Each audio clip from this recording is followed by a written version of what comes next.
January 6, 1942, napasok na ng puwersa ng mga Hapon ang Bataan.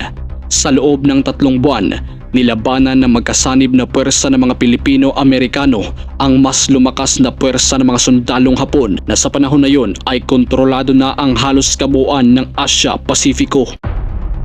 Batay sa isinagawang War Plant Orange 3 ni General Douglas MacArthur, ang Bataan ang magsisilbing sentro ng pagdepensa ng mga sundalong Pilipino at Amerikano laban sa mga Hapon.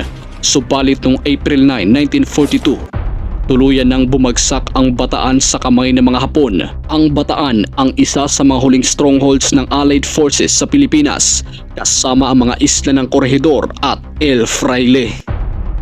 Sa kaparehong araw, 76,000 na mga sundalong Pilipino at Amerikano ang pinaglakad ng mga Hapon. Ang ibang prisoners of war o POW ay nagsimulang maglakad sa bayan ng Mariveles, habang ang iba ay nagsimula naman sa Saysain Point sa bayan ng Bagak. Mula sa kanilang starting point, 106 kilometers ang kanilang nilakad hanggang sa makarating ang mga prisoners of war sa istasyon ng tren sa San Fernando, Pampanga.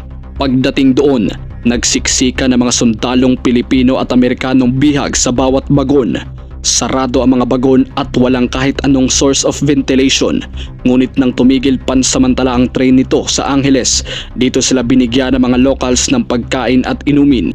Nang makarating naman sila sa Capas Tarlac, naglakad ulit sila ng 14 na kilometro hanggang nakarating sila sa Camp O'Donnell.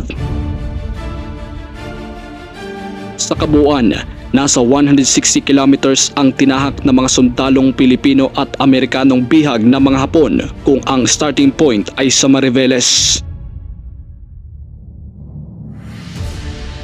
Pinaniniwala ang nasa humigit kumulang 10,000 hanggang 18,000 na mga Pilipino at 650 na Amerikano ang namatay. Sa